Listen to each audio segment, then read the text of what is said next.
Welcome to Urban Knife Guy, where we discuss knives for city dwellers. Today we're going to have a look at the LionSteel M3. This is not a folding knife, it is a fixed blade knife. And it's not meant to be an urban EDC, but it's the fixed blade knife that I chose for bushcraft and camping. I'm not a collector of fixed blades, so I only wanted one knife that I could use. I had considered many different knives, and after months of research, I've decided on the M3. This is really an introduction to the knife and it's not a review, as I'll be bringing this knife out to field test it and then I'll give a review then. Let's first have a look at the knife and then I'll talk about the other knives that I considered. The box is a simple cardboard box with the LionSteel branding all over it. And inside we have the knife. I chose the version with the black micarta handle with this nylon sheath. There's also the wood versions available, one in olive wood and the other in Santos wood, and those come with a leather sheath.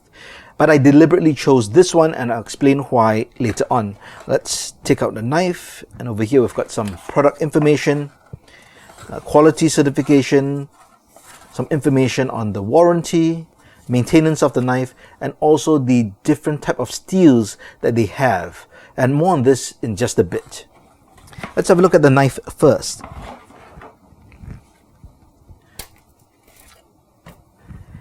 It's a very handsome knife in my opinion. Good weight, good grip, more on that later. But you can see that the blade is actually very wide. It's got a nice belly to it. So it's not exceptionally long, it's just over 4 inches long, but because of the wide belly, it does look like a bigger knife. Well, let's have a look at some of the specs of this knife. The LionSteel M3 is a Mik Molletta design. The blade length is 4.13 inches long. The handle is just over 5 inches for an overall length of 9.25 inches. What I really like about this knife is the blade thickness. That's 5 mm thick. You can see the stock right there. Really solid. I think it'll be great for outfield work. The weight is 8.11 ounces or 230 grams. Definitely not a light folding style weight knife, but it is a bushcraft knife meant for outdoor use, so you expect it to be solid and have some heft. The blade steel. This is Niolox stainless steel. I think Niolox is a good steel for bushcraft, at least in my opinion. It has all the characteristics of a stainless steel, but properties of a tool steel, and is also more budget friendly than a premium steel. The steel is made by Lohman, a German company that has been making premium steel since 1790 and is considered an innovator in new steels. Niolox is a stainless resistant tool with good edge holding and decent toughness. It contains niobium, an excellent carbide former. Niolox has a typical work hardness range of 58 to 63 HRC. It is a very fine grain steel and it aids with its edge stability but maintains like D2 in terms of wear resistance. So it is a full flat grind blade. There's a bit of jimping on the top which really allows you to put your thumb on for more fine work. As I mentioned, nice wide and big belly, and this is a satin finish. In terms of the handle, as mentioned, this is black micarta, and the great thing about this is a 3D machine handle, but it's been designed to really give you the best ergos. The surface texture allows you for a good firm grip, and there's a swell in the handle, which makes for also a very good purchase when you need to use it. For an outdoor use, I wanted a knife that would fit well and work well with gloves. You see, I wanted to be able to wear gloves, obviously if I'm going to do a bit of bushcraft work, and I wanted to have that same good, solid, confident grip with gloves on.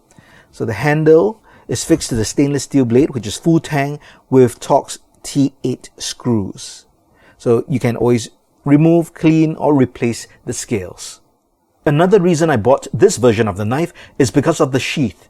This is a Cordura nylon sheath with a plastic insert for the blade. There's also a front pocket with a nylon opening, and you can put in a small sharpening stone, cloth, or fire steel. So the reason I chose this nylon sheath is really because of the climate I'm in. I'm in a tropical climate. And while I love the look of leather sheaths, it's very hard to maintain in this climate, especially if you go outdoors. It's going to absorb moisture because we have high humidity here. And if you go outdoors, if it rains, you're in areas which is very damp, it's going to absorb that moisture. So you really need to take good care of your leather. If not, it's going to be very wet in terms of dampness, and that can affect, of course, the blade steel as well, which is resting inside. And if you keep it in the sheath for some time, you always need to remove it from the sheath in order to store the knife over a period of time. So I knew I wanted a non-leather sheath. I could have, I guess, bought the leather version or the wood handles and then got a Kydex sheath, but then that would add more cost. Getting this version allowed me to kind of have the best of both worlds. I get a knife that I want and I get a sheath that I want as well. And the great thing about this sheath, you have the moly attachments, which you can use to thread through webbing, or in my case, my pack, or if I want to take it off my pack and wear it on a belt, that will work very well as well. You can't scout carry this, that is to carry it horizontally behind your back. Not designed for that. It is meant to be carried vertically on your hip if you want. In this case, it is right-hand carry. But I'm going to assume, although I have not done it, that you can remove this insert, flip it around, and then you could have it as a left-hand carry as well. So in a way, it is ambidextrous. So that's the one big reason why I bought this version. Now, if you are in a tropical climate or there's a lot of humidity and moisture in your area, you definitely want to consider this over a leather sheath. The MSRP is US $198 for this knife, but you can get it from dealers for about $146 US. Now let's talk about the different knives I considered before deciding on the M3. Let's first talk about LionSteel and talk about the M series. So I was drawn to LionSteel because of the quality of the knives that they're known for, and their fixed blades in particular I thought were pretty good. So the M series has M1, 2, 3, 4, 5, 6, 7, I believe, up to now. And I was looking at M2, M3, M4, and M5 specifically. Now, M5, I decided not to because the blade is much bigger. It's about 5 inches. I decided that was a bit too big for what I wanted. Now, the blades uses Sleipner steel. It's a new generation D2 steel with improved hardness, toughness, and edge retention, but it's also prone to rust, especially in that tropical climate. So ultimately, I did go with this particular knife because of the Niolox. M2 and M4 actually have smaller blades. Let's talk about M2 first. So M2 looks a bit like that, but it's got a smaller blade, and I thought I would dismiss it because it was a smaller blade, but I've actually since held it and it's still quite a nice size blade. Definitely smaller, but you won't feel that it's a small knife even though it's a shorter blade. But the steel was D2, and being in a tropical climate, you know, I was worried that the D2 would rust or just give issues. I've heard from different people. Some have said D2 was no problem if they take care of the knife, clean it, oil it. Others have told me it just rusts a bit too much. So I wanted to go for a stainless steel. So the M4 is made of M390, very good steel as well. In fact, I think it's a toss-up, and even now I think you can't go wrong with either knife. I eventually went, I think, with this knife because the blade was bigger. I wanted a bigger blade. The M4 is slightly shorter. It's definitely below 4 inches. I think it's about 3.74 inches long. So I thought I wanted a bigger blade. From a budget point, although that was not my deciding factor, this was also a more economical knife because the blade steel is cheaper than the M390. There's also the Bushcrafting series from LionSteel, that's B40, also using D2. Again, I didn't choose it because of two things: the blade length, the size of the knife, and that D2 steel. Another brand that I considered was the Buck 119 Pro S35VN blade hunting knife. Now, the Buck 119 is an iconic knife along with the 120. I was in fact looking at both.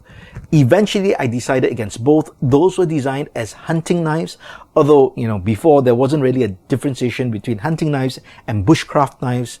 But with the 119, I've heard that the blade can be, or the tip of the blade can be a bit brittle and fragile. And also knives are much longer. So I decided eventually not to go with such a long bladed knife, and then went with this particular knife. The final knife that I considered was the Tops brother of Bushcraft, or Bob knife.